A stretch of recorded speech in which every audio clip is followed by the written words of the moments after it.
Toponimiaz hizketan ari gara, esan baitugu toponimia dela Euskalduntze berantiarraren teoria zalantzan jartzen duen iturrietako bat, ezta? Eta hain justu Getaria toponimoak ematen digun informazioa aipatu dugu. Baina badira, are zaharragoak diren izenak, garai haietan izen horiek sortu zituztenean, hemen, Gipuzkoan, euskaraz hitz egiten zela erakusten edo iradokitzen digutenak. Bat, esate baterako, Zegama toponimoa da, ezta? Zegama toponimoaren lehenengo zatia, erroa edo oinarria, Iberiar penintsulako hainbat tokitan azaltzen da, ezta?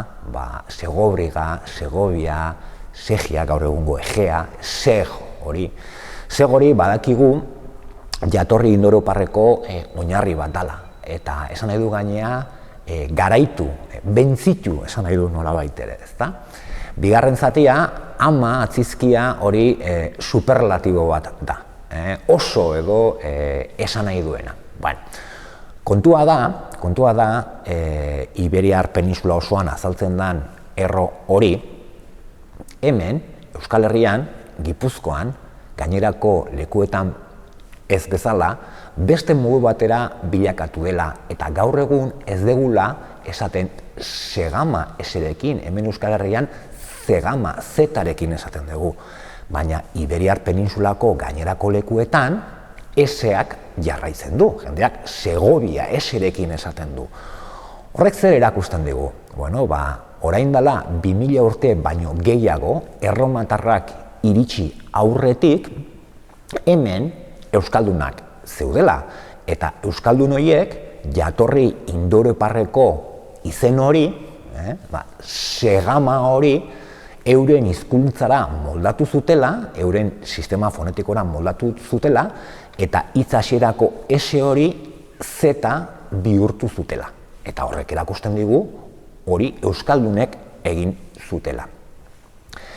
Aldaketa horrek gainea gaur egun ez du irauten, da Erdi Arorako ere aldaketa hori etzen egiten, ze badaukaguan ondoan beste leku izen bat segura dana, eta segura Euskaldunek eserekin esaten dute. Orduan, esan nahi dudana da, eseak zeta bihurtze hori aldaketa zaharra edo oso zaharra dela.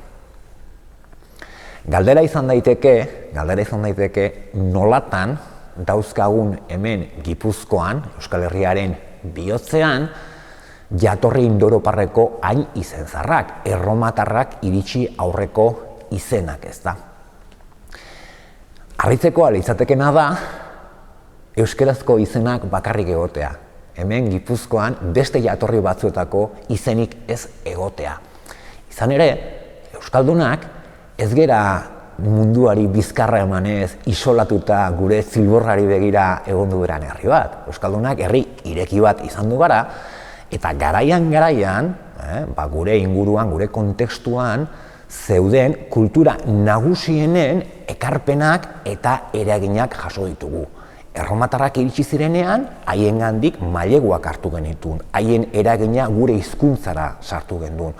Eta erromatarrak iritsi aurretik, hemen, Iberiar penintsulan zegoen kultura nagusia, kultura indartsuenetako bat, alderdi honetan bederik, kultura indoeuroparra, nik esango nuke zenbait garaitan kultura zeltiberiarra ere bazela. Eta Euskaldunok kultura horrekin harremana izan du genuen, eta kultura hortatikan hainbat gauza hartu genitun. Esate baterako, Zegama toponimo hori. Hemen, garrantzitsua dan ñabardura bat egin beharra dago. Eta da, toponimia aztertzen dugunean, denbora eta espazioa ez ezik, gizarte maila ere, klase sozialak ere, aintzat hartu behar dira.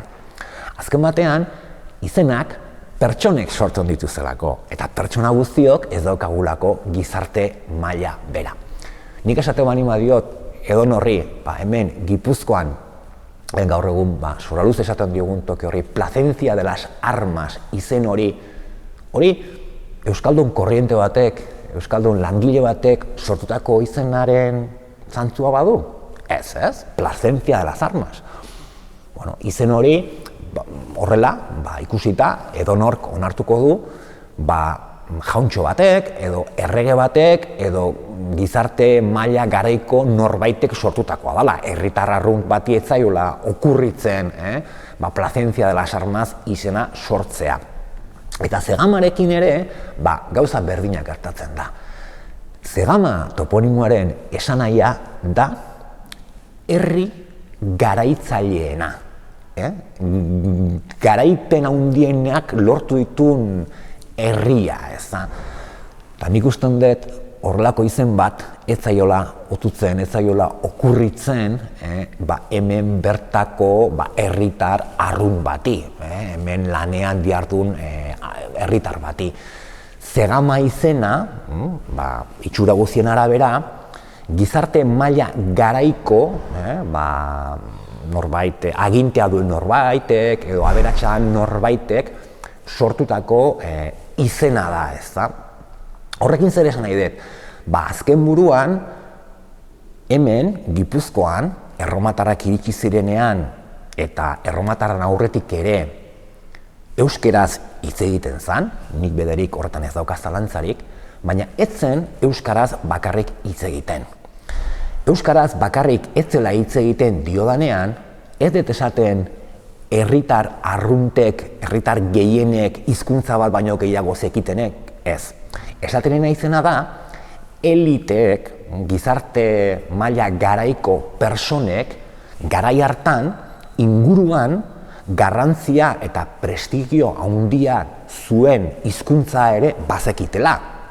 Garai batean hizkuntza zeltiberearra eta erromatarrak iritsi zirenean latina. Hori ez da garai bateko kontua. Gure aitonen da gure amonen garaian nortzuk zekizkiten prestigioa zuten hizkuntzak, eman dezagun garai hartan latina.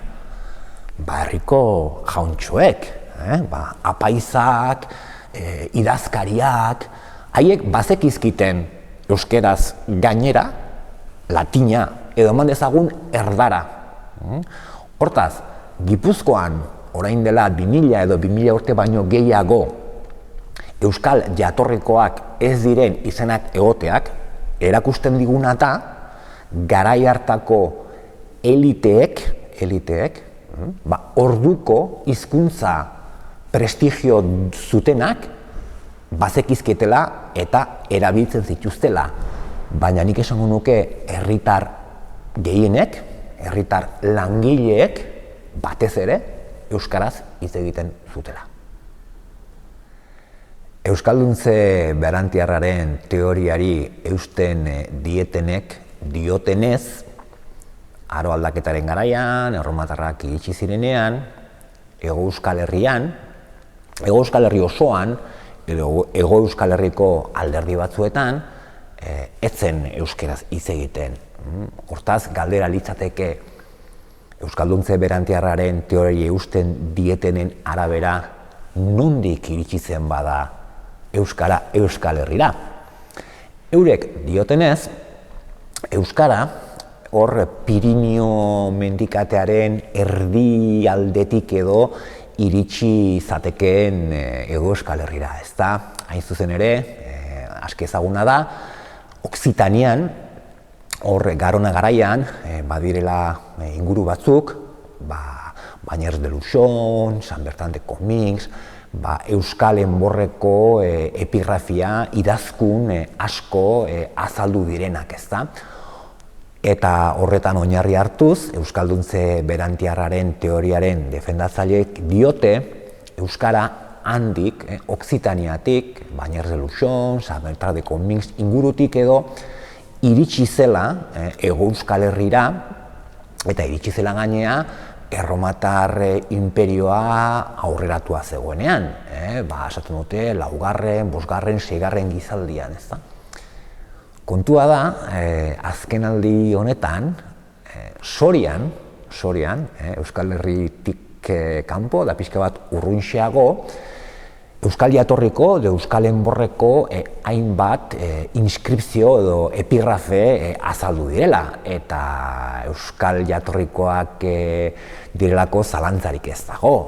Esate baterako hor daukagu Xexenko ezaguna, ez da? Edo Onso, edo Onse. Hortaz, galdera da. Euskara, euskalduntze berantiarraren teoria defendatzen dutenek, Pirinioen erdialdetik, Okzitaniatik iritsi baldin bazen, Erromatar inperioa aurreratua zegoenean, zer egiten dute edo nolatan egon daitezke euskarazko idazkunak non eta sorian, alegia Euskal Herria baino askoz ere sartalderago dagoen eremu batean.